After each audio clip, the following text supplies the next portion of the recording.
চাকরি প্রত্যাশী আমার ভাই ও বোনেরা, আশা করি আপনারা সকলে ভালো আছেন, আমিও ভালো আছি।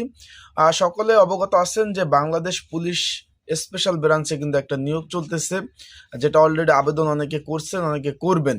আর যেই ক্ষেত্রে এখানে কিন্তু একটা পদ আছে, আপনার দপ্তরি পদ।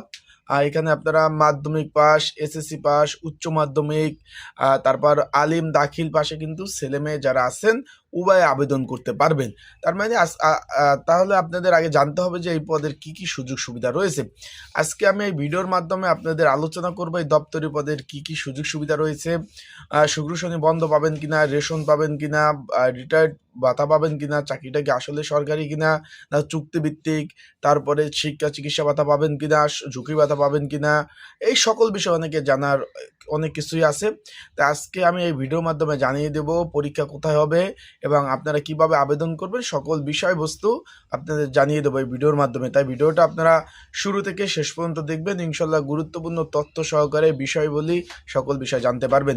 চলুন ভিডিওটা শুরু করি। এখানে বাংলাদেশ পুলিশ স্পেশাল ব্রাঞ্চ দপ্তরি পদ রয়েছে 20তম গ্রেড 8,250 টাকা থেকে 20,010 টাকা বেচিক।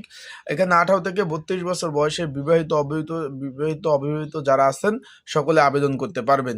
এখানে আপনার শিক্ষাগত যোগ্যতা এসএসসি পাস, মাধ্যমিক, আলিম দাখিল, উচ্চ মাধ্যমিক পাস থাকলে আপনারা আবেদন করতে পারবেন। এখন দপ্তরি পদ মূলত আপনার সরকারি যে চাকরির শ্রেণী বিভাগ রয়েছে সেখানে আপনার চতুর্থ শ্রেণীর চাকরি। সরকারি চাকরিতে 4টা শ্রেণী রয়েছে, প্রথম, দ্বিতীয়, তৃতীয়, চতুর্থ নম্বর চাকরি হলো এই আপনার দপ্তরি পদের। এটা মূলত আপনার ডিউটি পড়বে অফিসিয়াল টাইম সকাল 9টা থেকে 5টা পর্যন্ত ডিউটি, সকাল 9টা থেকে 5টা পর্যন্ত ডিউটি, 8 ঘন্টা ডিউটি এবং পোস্টিং পড়বে আপনার রাজারবাগ যে পুলিশ লাইন আছে স্পেশাল ব্রাঞ্চ, এইখানে কিন্তু আপনার পোস্টিং হবে চাকরি হওয়ার পরে। এখন সুযোগ সুবিধা বলতে এইখানে আপনার চাকরি হওয়ার পরে 8,200 টাকা হলো আপনার মেন বেচিক, এর সাথে চিকিৎসা, শিক্ষা ভাতা, বাড়ি ভাড়া, তারপরে এখানে আপনার পাবেন হলো টিফিন ভাতা, যাতায়াত ভাতা, ধুলাই বিল, এই সব কিছু মিলে আনুমানিক আপনারা যদি ছেলে মেয়ে থাকে সেই ক্ষেত্রে শিক্ষা ভাতা পাবেন, আর ছেলে মেয়ে না থাকলে তো শিক্ষা ভাতা পাবেন না। আনুমানিক 15,000 টাকা প্লাস প্রথম অবস্থায় আপনারা কিন্তু ওই দপ্তরি পদে বেতন পাবেন। তারপর তো প্রতি মাসে মাসে বৃদ্ধি পাবে, প্রতি মাসে মাসে বৃদ্ধি পাবে। এখন অনেকে জিজ্ঞেস করছেন যে রিটায়ার্ড পেনশন সুবিধা পাবেন কিনা। আমি তাদেরকে বলি, তার আগে বলে দেই, এটা যেহেতু নিয়োগ চলতেছে ভাই, অ্যাপ্লাই সুযোগ চলতেছে, ফেব্রুয়ারি মাসের 24 তারিখ পর্যন্ত আপনারা সকলে অ্যাপ্লাই করতে পারবেন।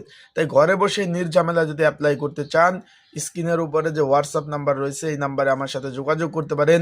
কিভাবে অ্যাপ্লাই করবেন আমি বলে দেব, এবং ডিসক্রিপশন বক্সও আপনার আমার নাম্বার দেওয়া আছে, হোয়াটসঅ্যাপ নাম্বার, এখানে আমার সাথে যোগাযোগ করতে পারেন।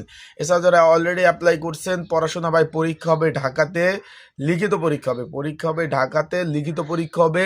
তাই যারা পরীক্ষার্থী রয়েছেন আপনাদের জন্য একটা সাজেশন রয়েছে, যদি প্রয়োজন হয় স্ক্রিনের উপরে নাম্বার রয়েছে, ডিসক্রিপশন বক্সে নাম্বার রয়েছে, হোয়াটসঅ্যাপ নাম্বার, এই নাম্বারে আমার সাথে আপনারা যোগাযোগ করে আপনারা কিন্তু এই সাজেশনটা সংগ্রহ করে নিতে পারবেন। এখন সর্বোপরি বিষয়বস্তুটা হলো, অনেকে জিজ্ঞাসা করছেন যে ভাই রিটায়ার্ড পেনশন এই সুবিধা আছে কি না। তাদেরকে বলবো, জি ভাই, রিটায়ার্ড পেনশন সকল ধরনের সুযোগ সুবিধা রয়েছে এবং সকল সুযোগ সুবিধা পাবেন। সেহান্তিক বিনোদন ভাতা পাবেন, উৎসব বোনাস পাবেন, সরকারি নিয়ম অনুযায়ী যে যে সুযোগ সুবিধা পাওয়ার যোগ্য সেটা পাবেন। শুক্র শনিবার ডিউটি অফ থাকে, যদি আপনাদের ডিউটি হয় সেই ক্ষেত্রে কিন্তু এটার জন্য আলাদা পারিশ্রমিক বা যেটা আমরা ওভার টাইম বলি, ওভার টাইম পাবেন। টিএডি বিলের ব্যবস্থা আছে, আপনাকে যদি অফিস থেকে কোথাও পাঠায় কোনো কাজে, কোনো স্থানে যেতে হয়, আসতে হয়, এতে যেই টাকাটা খরচ হবে সেটা কিন্তু সরকার বহন করবে। আর খাওয়া দাওয়ার বিষয়টা অনেকে জিজ্ঞেস করছেন যে ভাই খাওয়া দাওয়াটা কাদের, সরকারির পক্ষ থেকে না আমাদের পক্ষ থেকে। তাদেরকে বলবো ভাই, কোনো চাকরিতে কিন্তু খাওয়া দাওয়া সরকার বহন করে না। সরকার আপনার নির্দিষ্ট পরিমাণ, আপনার যে বেসিক, আপনার যে গ্রেড অনুযায়ী, আপনার সুযোগ সুবিধা অনুযায়ী একটা বেতন দেবে, সেই বেতনের মাধ্যমে আপনাদের কিন্তু খাওয়া দাওয়া যত খরচ, আনুষঙ্গিক খরচ, সেটা কিন্তু আপনার নিজের টাকা দিয়ে নিজের বহন করতে হবে।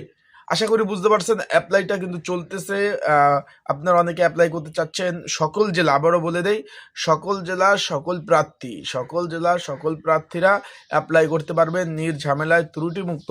অ্যাপ্লাই করতে চাইলে আমার হোয়াটসঅ্যাপ নাম্বারে যোগাযোগ করতে পারেন। আমি আপনাদের অ্যাপ্লাই কিভাবে করবেন, অ্যাপ্লাই করার নিয়মাবলী, সকল বিষয়বস্তু কিন্তু আমি আপনাদের বলে দেবো এবং প্রয়োজনীয় ডকুমেন্ট দিলে অ্যাপ্লাইগুলো করে দেবো। আর অবশ্যই পড়তে হবে, পরীক্ষা কিন্তু লিখিত হবে। আবারও বললাম ভাই, ঢাকার বিভিন্ন স্কুল অ্যান্ড কলেজে পরীক্ষা হবে, ঢাকার বিভিন্ন স্কুল অ্যান্ড কলেজে পরীক্ষা হবে। সেই মোতাবেক আপনারা কিন্তু প্রিপারেশন প্রস্তুতি নিতে পারেন, কারণ যত ভালো প্রিপারেশন প্রস্তুতি যত নিবেন তত ইনশাল্লাহ পরীক্ষা ভালো হওয়ার সম্ভাবনা রয়েছে। আজকের ভিডিওটা এই পর্যন্তই। পরবর্তীতে নতুন তথ্য নতুন বিষয় নিয়ে আসবো। সেই পর্যন্ত সবাই ভালো থাকুন, সুস্থ থাকুন। যারা এখন আমার ইউটিউব চ্যানেলটা সাবস্ক্রাইব করেন নাই, সাবস্ক্রাইব করে লাইক কমেন্ট শেয়ার করে অন্যকে দেখার সুযোগ করে দেন। আসসালাম।